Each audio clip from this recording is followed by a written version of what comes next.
Hello everyone, I'm Kristen from Tuttie Fruitties farm, and yes, I did get a little dressed up today.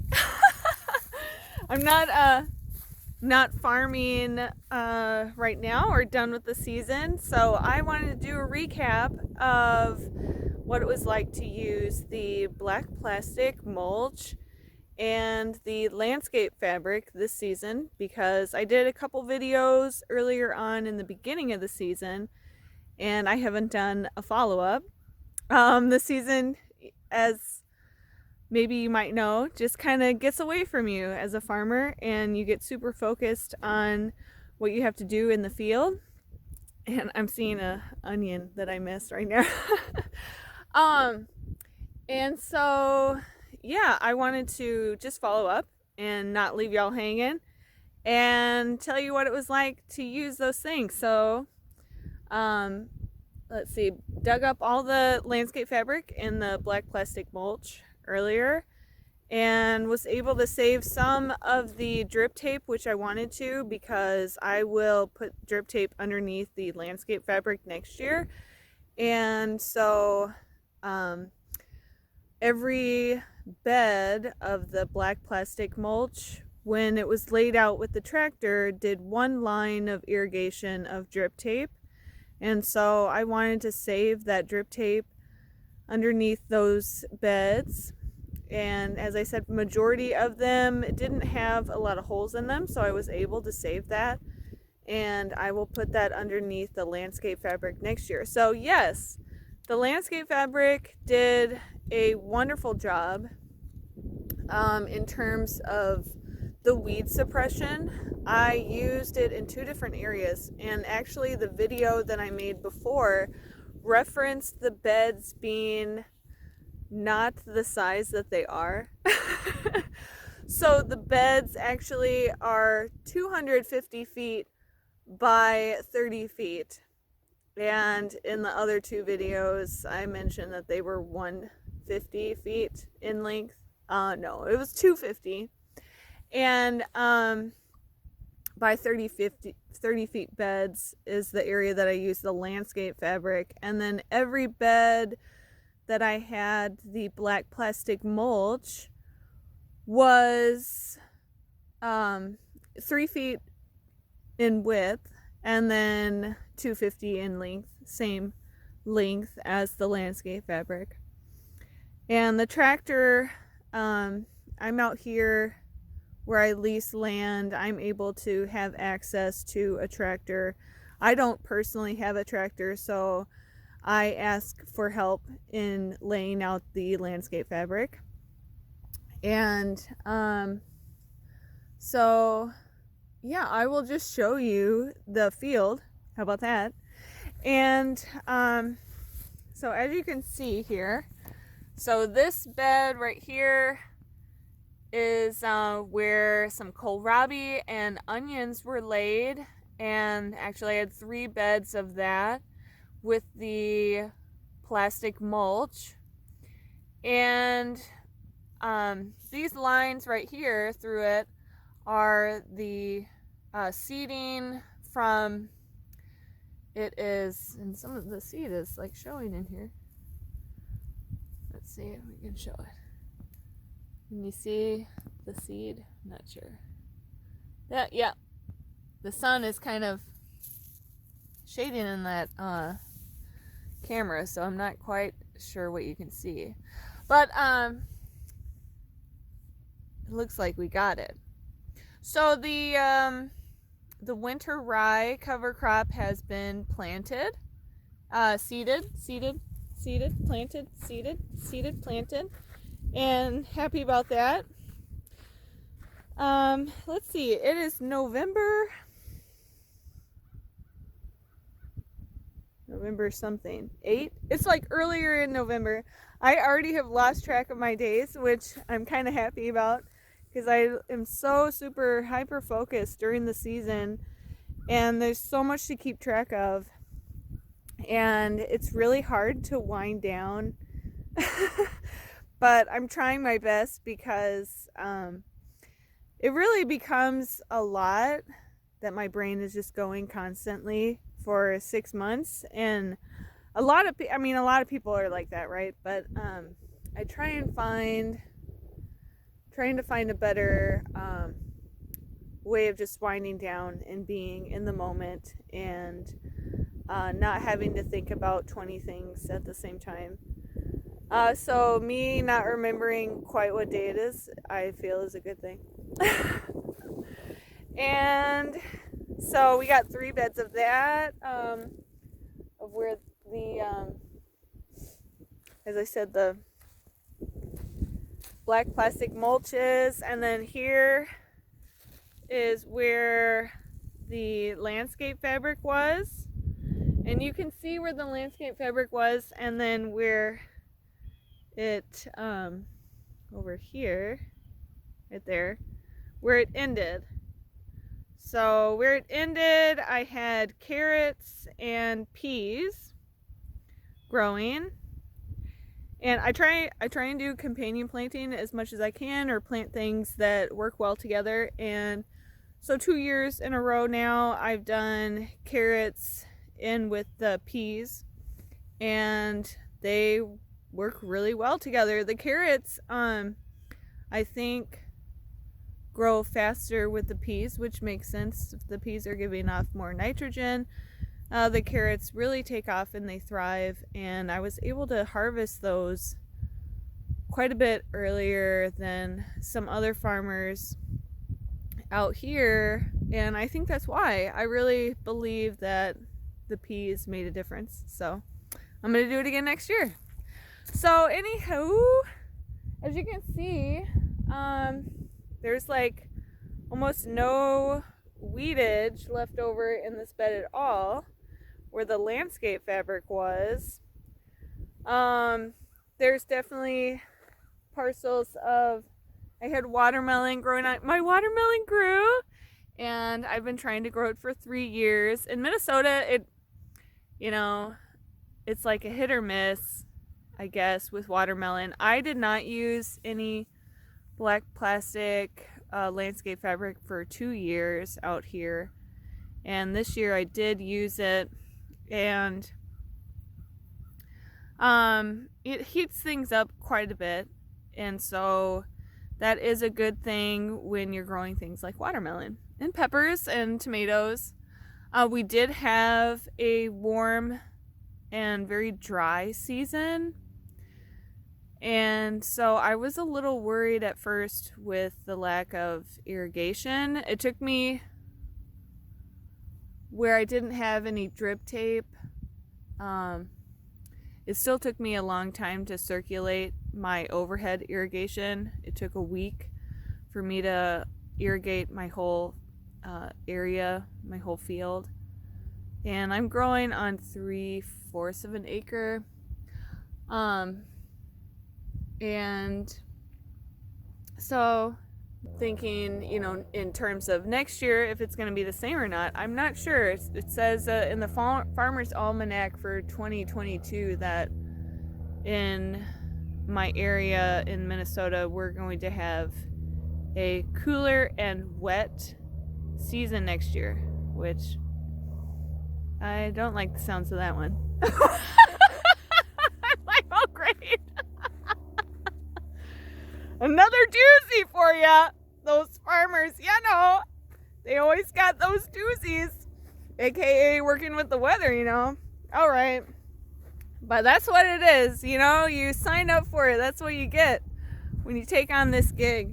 Okay, so yeah, I will be using the landscape fabric again next year for sure, because it's super helpful in terms of heating up the ground, especially for the area that I'm in. I want to do that because I want to grow some things that need that little extra boost of heat. And even when I grew in St. Paul, which isn't that far, I was able to grow watermelon no problem. Then for 2 years, when I tried growing it out here with no additional, as I said, heat in terms of using the black plastic mulch or the landscape fabric, it did not grow. And then when I used the landscape fabric to grow watermelon on, it was awesome. So yes, I will certainly be using that again. The plastic mulch, I might use some of that. I'm not 100%. I haven't decided, and that's okay.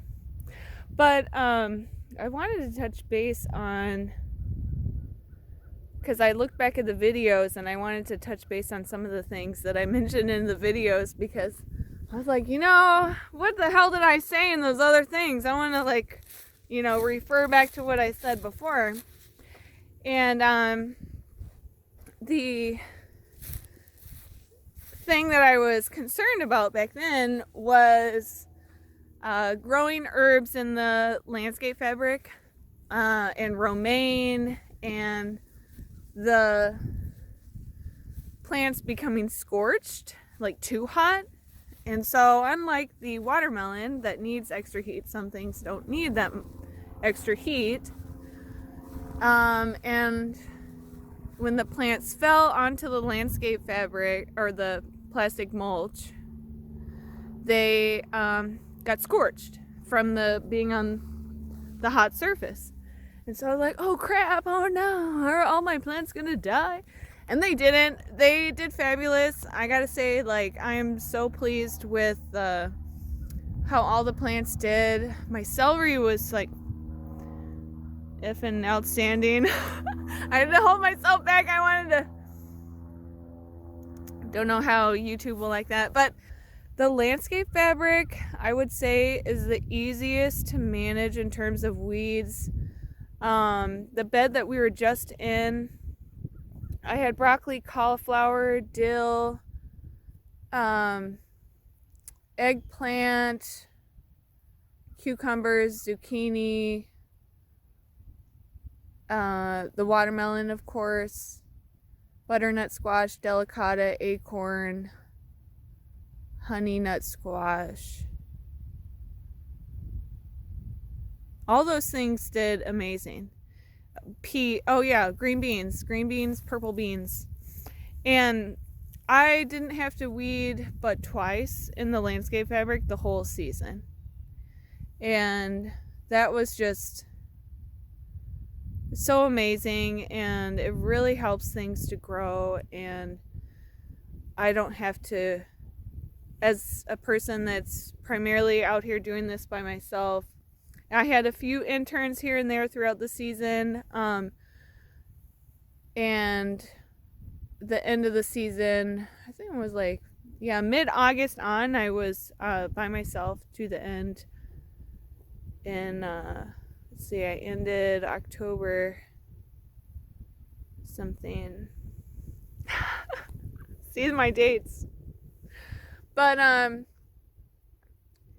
yeah, so I will definitely use the landscape fabric again, because that is the time that I have to spend on all these other things, and I do a CSA, and I have some farmers markets, and I make juice, and so I have quite a bit of things going on, and I want to do those, and I want to be a good farmer out here and take care of the plants and the soil and make sure that everything is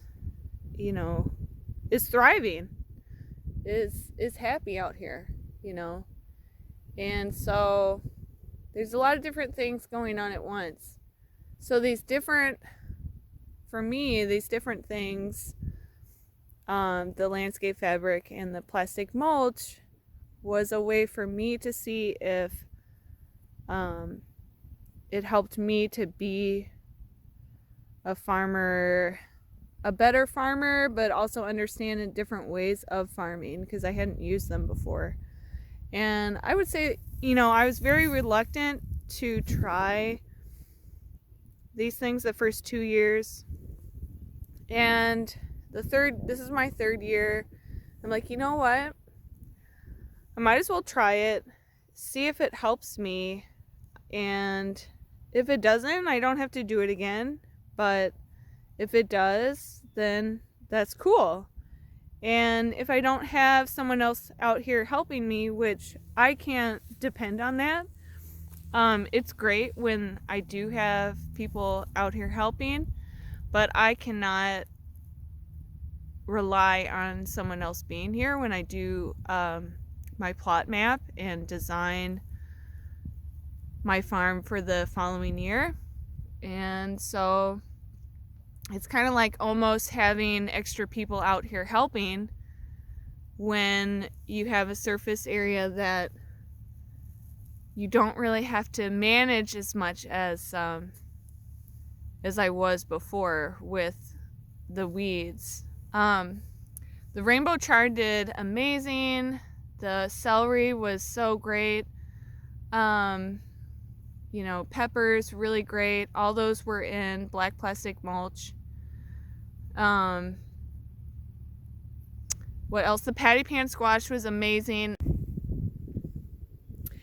Here is the other piece of land where I had the landscape fabric. This is was dried beans, so it's 250 feet by 25 feet, not 30. The other area was 30. This is a little 5 feet less. Yes, I know how to do math. And without a calculator. So I had dried beans out here, and it's across the way from my other area. And so I knew that I was just gonna like forget about it, dude. I just knew. And so I was like, oh my God, I definitely gotta use landscape fabric over here with the beans. They take all season to grow, and so I better use the landscape fabric over here. And I'm really glad that I did. The weeds got super high over here because I just was so concentrating on this other area. And so when it came time to harvest the beans, I mean, like, they weren't hard to find or anything, but another farmer out here was very nice and helped me chop down the weeds though. But as you can see, that even though, yes, I said there were weeds, it's like almost no weedage on the ground at all. It's just soil, right? And the rows here actually from the winter rye cover crop was seeded. So yeah, I would definitely use the landscape fabric again because, like I said, even though the weeds did come up through the holes that I created in landscape fabric, it would have been so much worse if I hadn't used it. And especially for something that you just like seed and it takes all season, like dried beans. So you know, in the landscape fabric, it was not that hard to pull up. I'd say the plastic mulch is a little bit more annoying to pull up because it was buried with the tractor, and so you have to like really get underneath, and it's plastic, and so it tears real easily, and so you can lose pieces of plastic in your soil and not even know sometimes because it's just buried in there from the tractor from when it was first laid out. And I don't like that. I don't like that there is probably pieces of black plastic out there in my field that I did not get up.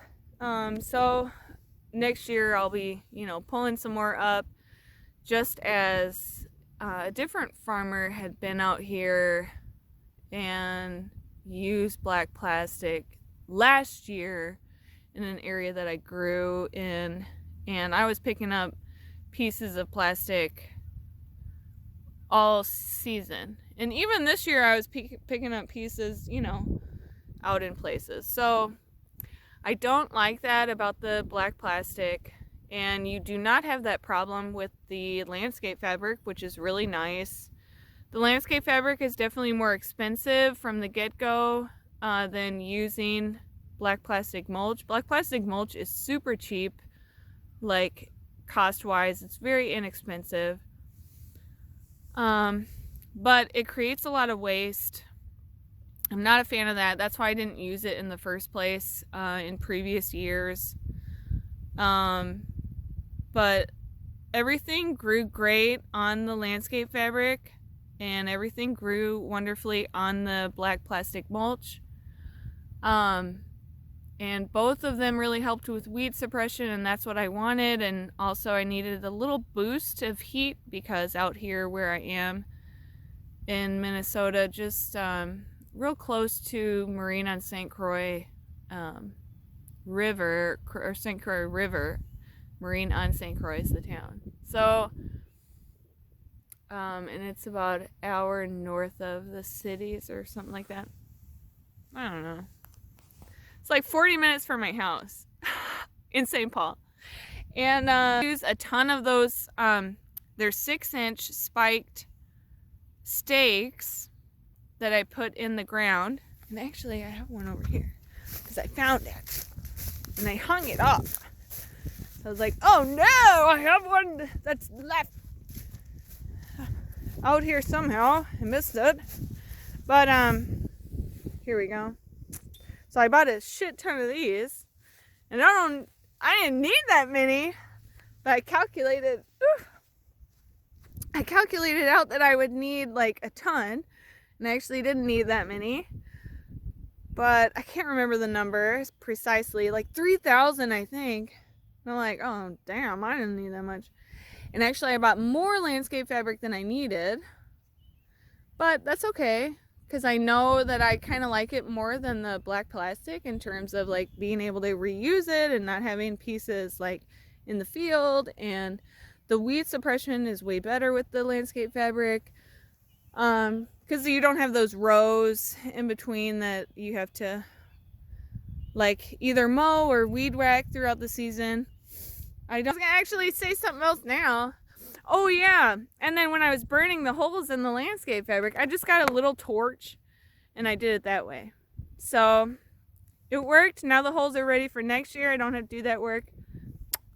Alright, so I think that's it for the tutorial on what happened at Tuttie Fruitties farm with landscape fabric and black plastic mulch and what the hell's happening out here. It was a great season, so wonderful. Everything grew beautifully and I'm very happy. Now just soaking in a beautiful day and happy to be back out here. So I hope this helped someone, maybe gave some insight if you're thinking about using black plastic or landscape fabric out at your farm, or growing at home. You know, landscape fabric can be very helpful too. And yeah, I guess that's it for now, folks. And if I think of some other videos that could be helpful, I try and think of things that like I get bits and pieces of in watching other videos, but I feel like sometimes people leave things out that I'm like, oh, that would have been cool to know. And so I'm like, okay, I try and fill in that little gap to be helpful. And yeah, so if you feel like it, you can follow me. I'm going to be doing some more videos. Who knows how much. But as I said, I want to be helpful and provide any knowledge that I've come to know, knowledge that I know. And I think that's it. Y'all have a nice day. Bye.